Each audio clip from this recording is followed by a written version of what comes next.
Welcome to the next class of Python. Today we will talk about Python iterators. So let's get started. So iterator क्या होते हैं? Iterator is an object that contains a countable number of values.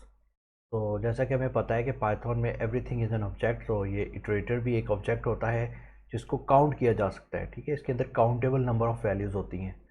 For example जिस तरह हमारे पास array है, ठीक है, एक एरे के अंदर काउंटेबल नंबर ऑफ एलिमेंट्स होते हैं। तो ठीक इसी तरह सेट्स हैं, लिस्ट हैं, ये सारे काउंटेबल एलिमेंट्स कंटेन करते हैं। सो इनको इटरेटर बोला जाता है पाइथन में। तो an iterator is an object that can be iterated upon, ऐसा ऑब्जेक्ट जिसको इटरेट करवाया जा सके, जिसको ट्रैवर्स कराया जा सके, जिसकी ऑल वैल्यूज जिसमें से गो थ्रू किया जा सके वन बाय वन। ठीक है, बारी बारी। परफेक्ट एग्जांपल एरे की है, बेसिक एग्जांपल। फिर लिस्ट भी आ सकती हैं, सेट्स भी आ सकते हैं, इसमें हमारे पास ट्यूपल्स भी आ सकते हैं, डिक्शनरीज आ सकती हैं, anything which contains repeated values, that is called an iterator. Technically in Python an iterator is an object which implements the iterator protocol. तो टेक्निकल टर्म्स में होता तो यही सादा अल्फाज में तो यही बात है कि anything which contains countable elements inside. ठीक है, लेकिन इसका एक प्रॉपर प्रोटोकॉल है पाइथन के अंदर कि वो एक लॉ डिफाइन कर देता है, एक रूल डिफाइन कर देता है पाइथन का इंटरप्रेटर के अगर ये दो मेथड्स एक ऑब्जेक्ट के अंदर होंगे तो वो इटरेटर कहलाएगा। वो दो मेथड्स क्या हैं?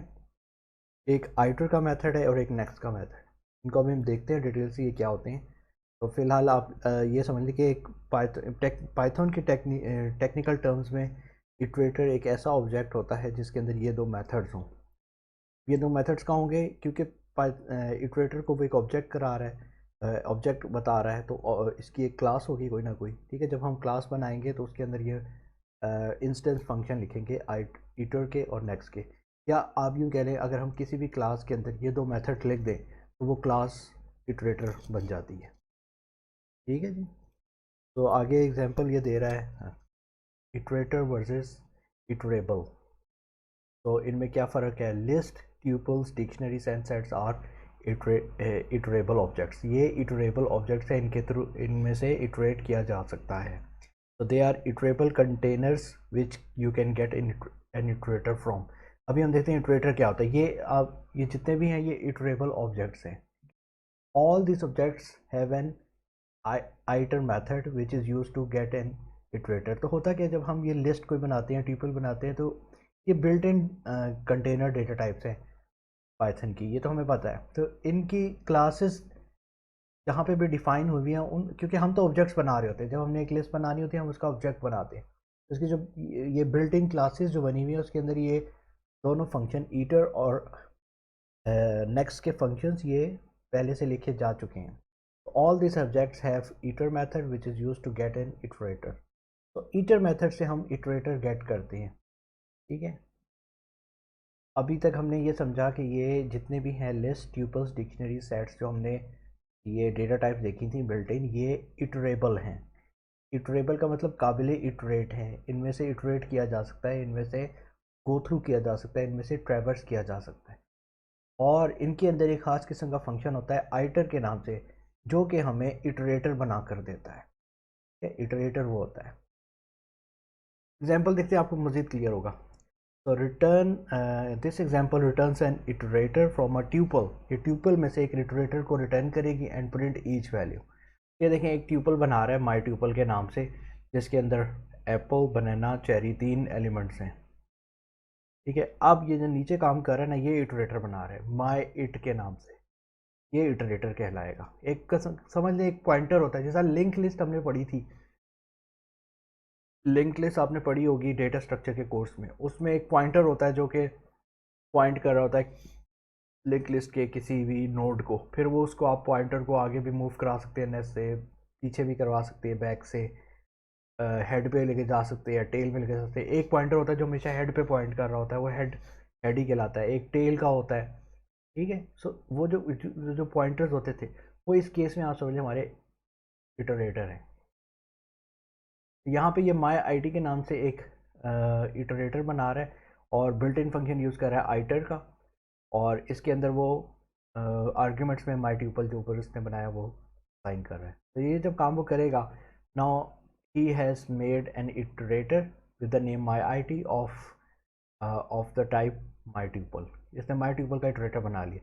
अब ये उसमें से बारी बारी उसको इटरेट कर सकता है। कैसे? अभी देखें, प्रिंट करा रहा है नेक्स्ट लाइन में, इधर यहाँ पे ये नेक्स्ट का फंक्शन कॉल कर रहा है इस इटरेटर पे, माई आई टी जो इसने जस्ट बनाया था। जब ये नेक्स्ट माई आई टी करेगा तो क्या होगा, एप्पल यहाँ पे प्रिंट हो जाएगा। और जो आपका ये जो इटरेटर है, iterator first time first element को पॉइंट कर रहा होता है। फिर ये जब नेक्स्ट का फंक्शन कॉल करेंगे, ये नेक्स्ट में चला जाएगा और ये वाली वैल्यूज़ रिटर्न कर देगा। ये जब रिटर्न होगी तो ये प्रिंट हो जाएगी वैल्यू। और अब हमारा इटरेटर एप्पल को नहीं पॉइंट कर रहा बल्कि बनाना को कर रहा है। फिर जब वो करेगा प्रिंट नेक्स्ट, वो इटरेटर नेक्स्ट में चला जाएगा और ये वैल्यू रिटर्न कर देगा बनाना, और वो बनाना प्रिंट हो जाएगी। ठीक है। अब ये इसी तरह चेरी को जब करेगा तो वो नेक्स्ट यानी कि एंड पे चला जाएगा और ये प्रिंट हो जाएगा। इसको रन करके देखते हैं। ये देखें, एप्पल बनाना चेरी बारी बारी प्रिंट हो गए। ठीक है। अब फर्स्ट करेंगे हम एक और बार यही स्टेटमेंट लिखते हैं तो फिर क्या आउटपुट आती है वो चेक करते हैं। क्योंकि देखें इटरेटर यहाँ तक पहुँच गया। अब इसको नेक्स्ट करेंगे तो वो आगे क्या नेक्स्ट करे, इस चीज़ को देखते हैं। तो ये देखें, इसने एरर दे दिया स्टॉप इटरेशन का एरर आ गया है कि वो कह रहा है कि यहाँ पे स्टॉप हो जाती है इटरेशन थर्ड पे। फर्स्ट सेकंड थर्ड फोर्थ पे हम जा ही नहीं सकते। ठीक है। स्टॉप इटरेशन का उसने एरर दे दिया कि iteration has been stop because उस इटरेबल ऑब्जेक्ट जो है ये माई ट्यूपल, इसके अंदर 3 ही एलिमेंट्स हैं, चौथे पे हम जा नहीं सकते। ठीक है। नेक्स्ट चलते हैं। वो कहता है even strings are iterable objects and can return an iterator. कहता है स्ट्रिंग्स भी, क्योंकि हमें पता है strings is a sequence of characters.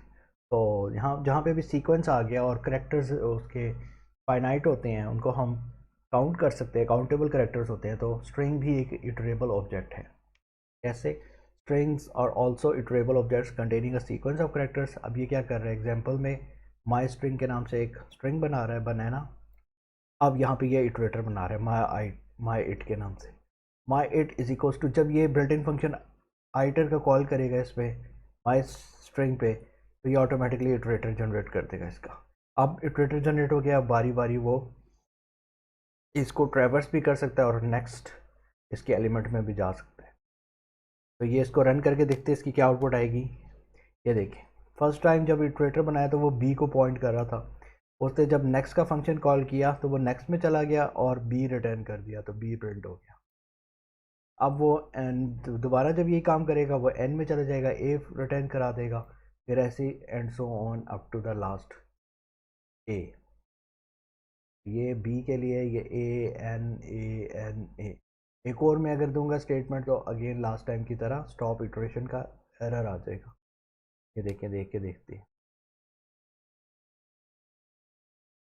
ये देखिए, बनाना उसने सही प्रिंट कराया पहले 1 2 3 4 5 6 वर्ड्स, और फिर उसने यहाँ पे 7वें पे जाके एरर दे दी स्टॉप इटरेशन। ये iteration has to be stopped. ये एक्सेप्शन समझ लीजिए, एक्सेप्शन रेज हो रही है यहाँ पे, क्योंकि हमने प्रॉपर उसको हैंडल नहीं कराया हुआ तो कैच नहीं हो रही, लेकिन ये एक्सेप्शन हैंडलिंग से इसको कैच भी कराया जा सकता है। ठीक है। लूपिंग थ्रू एन इटरेटर, हम इटरेटर से लूप थ्रू भी कर सकते हैं, फॉर लूप्स यूज़ कर सकते हैं। You can also use a for loop to iterate through an iterable objects. Iterable object से फॉर लूप के थ्रू भी इटरेट करवाया जा सकता है। तो अभी तो हमने ये नेक्स्ट से करवा रहे हैं ना, इधर बारी बारी नेक्स्ट की स्टेटमेंट, नेक्स्ट से नेक्स्ट के बिल्ट इन फंक्शन यूज़ करके हम क्या कर रहे हैं, एक इटरेटर बना रहे हैं आइटर के बिल्ट इन फंक्शन और फिर नेक्स्ट नेक्स्ट नेक्स्ट नेक्स्ट करके हम इटरेट करा रहे हैं बारी बारी। तो यही काम आप लूप से भी ले सकते हैं। अब ये देखें, यहाँ पे एक ट्यूपल बना रहा है सिंपल, यहाँ पे इसको इटरेटर भी नहीं डिक्लेयर कराना पड़ेगा, वो फॉर लूप खुद ही हैंडल कर लेगा। ठीक है। यहाँ पे जस्ट ये एक ट्यूपल है, इसने अभी इटरेटर की कोई बात नहीं की। अब यहाँ पे क्या कर रहा है, जिस तरह हमने ये इसका सेंटेक्स हमें पता है, for x in my tuple print x.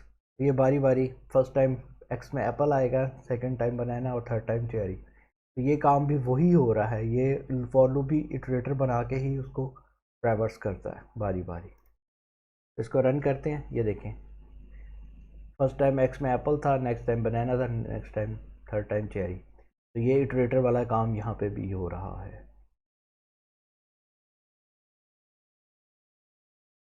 और iterate the character of a string, obviously ये स्ट्रिंग में भी वही काम हो सकता है। ये हमें my string is equals to banana for x in my string print x करेगा तो word letter by letter banana print हो जाएगा।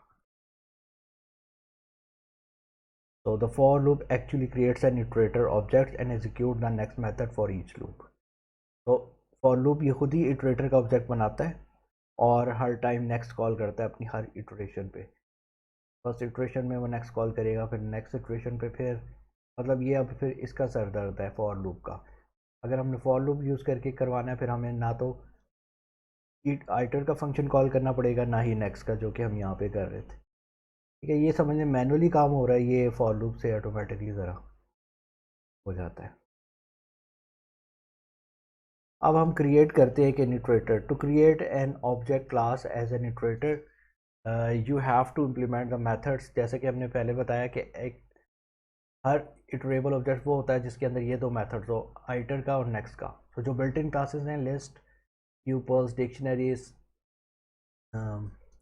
उनके अंदर ये फंक्शंस ऑलरेडी लिखे होते हैं। लेकिन अगर आप अपनी कोई क्लास बना रहे हैं और उसको इटरेबल बनाना चाह रहे हैं तो आपको ये दो फंक्शंस मेथड्स इम्प्लीमेंट करने होंगे। So as you have learned in Python, classes, objects, chapters, all classes have function called init. हमें पता है कंस्ट्रक्टर होता है हर क्लासेस में, which allows you to do some initialization when the object is being created. जिसका मकसद ये होता है कि ऑब्जेक्ट की स्टेट्स को इनिशियलाइज करे। So the ether method can act similarly. You can do operations, initializing, etc. But must always return the iterator object itself. तो आइटर फंक्शन के अंदर हम कोई भी प्रोसेसिंग करवा सकते हैं, कुछ भी लॉजिक इनिशिएट करवा सकते हैं, इनिशियलाइजेशन करानी हो वो भी करवा सकते हैं, लेकिन रिटर्न हमने कराना है एंड में इटरेटर ऑब्जेक्ट इटसेल्फ, उसको रिटर्न ज़रूर करवाना है। उससे पहले बॉडी के अंदर, इसके स्कोप के अंदर हम कुछ भी अपनी लॉजिक डिज़ाइन करा सकते हैं। बस फ़र्क सिर्फ इतना है कि ईटर के आपने एंड में रिटर्न कराना है इटरेटर ऑब्जेक्ट इटसेल्फ। वो भी हम देखते हैं कैसे कराते हैं। और इस तरह दूसरा फंक्शन जो है the next method also allows you to do operation. इसमें भी हम अपनी मर्ज़ी की लॉजिक बना सकते हैं, अपनी मर्ज़ी की ऑपरेशन डाल सकते हैं, अपनी मर्ज़ी की प्रिंट स्टेटमेंट डाल सकते हैं, कोई भी लॉजिक बना सकते हैं। But it must return the next item in the sequence.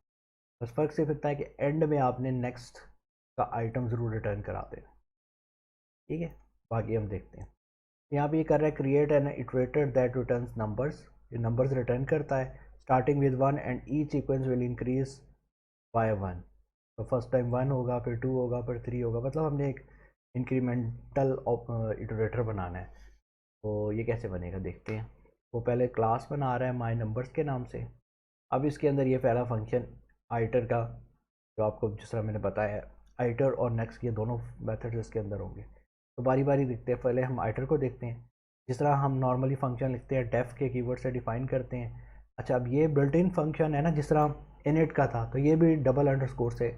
Python के अंदर जो बिल्ट इन फंक्शन होते हैं वो ज़्यादातर डबल अंडरस्कोर से ही स्टार्ट होते हैं और डबल अंडरस्कोर पे ही फिनिश होते हैं। जिस तरह इनिट का फंक्शन कंस्ट्रक्टर क्लास का होता है, वैसे ही ये इसका कुछ मिलता जुलता सेंटेक्स है। वहाँ पे हम इनिट लिखते हैं, यहाँ पे हम आइटर लिख रहे हैं। और ये आ गया करंट ऑब्जेक्ट का रेफरेंस सेल्फ, ये आपको पता है। पिछली दो लेक्चर पहले हमने इस पर काफ़ी डिटेल से बात की थी। अभी देखें अंदर क्या कर रहा है, self dot a is equal to 1। ये एक इंस्टेंस एट्रीब्यूट बना रहा है ए के नाम से और उसमें 1 असाइन कर रहा है और उसको रिटर्न भी करा रहा है, आइटर का मेथड। ठीक है, तो ये काम कर लिया। अब ये क्रिएट हो जाएगा जैसे ये कॉल होगा। नेक्स्ट टाइम क्या होगा, जब भी नेक्स्ट का फंक्शन, अब आगे वो नेक्स्ट का फंक्शन डिफाइन कर रहा है, वैसे ही डेफ अंडरस्कोर नेक्स्ट, ये भी बिल्ट इन फंक्शन है, इसलिए अंडरस्कोर से स्टार्ट होगा, अंडरस्कोर में फिनिश होगा। इसके अंदर करंट ऑब्जेक्ट का रेफरेंस आ गया। अब ये कर रहा है x is equal to self dot a. एक एक्स ये लोकल वेरिएबल बना रहा है, ठीक है, उसमें वो असाइन कर रहा है जो इसका इंस्टेंस वेरिएबल ए है उसकी वैल्यू। ठीक है, अब वो इंस्टेंस वेरिएबल को इंक्रीमेंट करा रहा है क्योंकि नेक्स्ट टाइम ने इंक्रीमेंट करानी है। ठीक है, उसको इंक्रीज बाय 1 कर देगा, प्लस इज इक्वल टू 1 का मतलब उसमें 1 ऐड कर दो और रिटर्न करा देगा ये एक्स। एक्स में क्या पड़ा हुआ है, प्रीवियस जो सेल्फ डॉट ए में था, मतलब इसके इंक्रीमेंट होने से पहले जो ए की वैल्यू थी वो। वो रिटर्न हो जाएगी। नेक्स्ट दो काम करता है, एक तो एडिशन करता है उस पर आपके काउंटर में, काउंटर वैल्यू जो भी होगी, और वो प्रीवियस जो भी काउंटर में पड़ा था वो रिटर्न भी करा रहा है। ये दो काम है इसके। अब यहाँ पे ये क्लास से बाहर आ रहा है। अब यहाँ पे ये my class equal to my numbers, इसका यहाँ पे इंस्टेंस क्रिएट करा रहा है, ऑब्जेक्ट बना रहा है माई क्लास के नाम से। अब इसको ये इटरेटेबल कन्वर्ट करने के लिए आइटर का फंक्शन यूज़ कर रहा है, क्योंकि आइटर हमने यहाँ पे डिफाइन किया हुआ है। ये फंक्शन कॉल रन होगा तो ये आइटरेबल ऑब्जेक्ट बन जाएगा, ये इसका इटरेटर बन जाएगा। अब जिस तरह वो नेक्स्ट जब तक कॉल करता रहेगा तो ये नेक्स्ट की इंस्ट्रक्शन चलती रहेगी, और ये हमारे पास क्या होता रहेगा, इसके जो काउंटर है वैल्यू वो इंक्रीमेंट होगी बाय 1 में, और प्रीवियस वैल्यू रिटर्न होती जाएगी।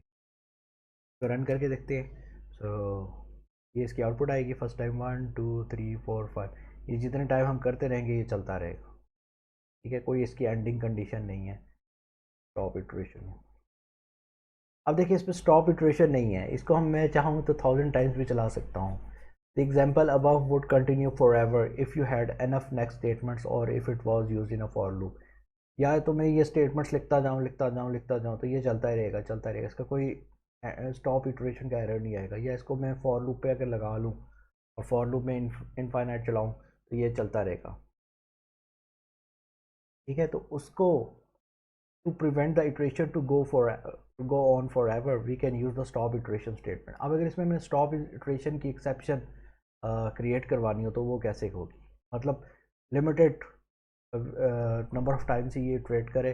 मैं इसको इसकी लिमिट डिफाइन करना चाह रहा हूँ कि लेट्स से 20 इसकी मैक्सिमम लिमिट है, तो वो कैसे होगी। तो to prevent that in the next method, ये हमने क्या करना होगा नेक्स्ट मेथड में, we can add a terminating condition. हम terminating condition to raise an error if the iteration is done in a specified number of times, हम ये काम नेक्स्ट की मेथड के अंदर करेंगे। तो वो कैसे करेंगे वो देखते हैं।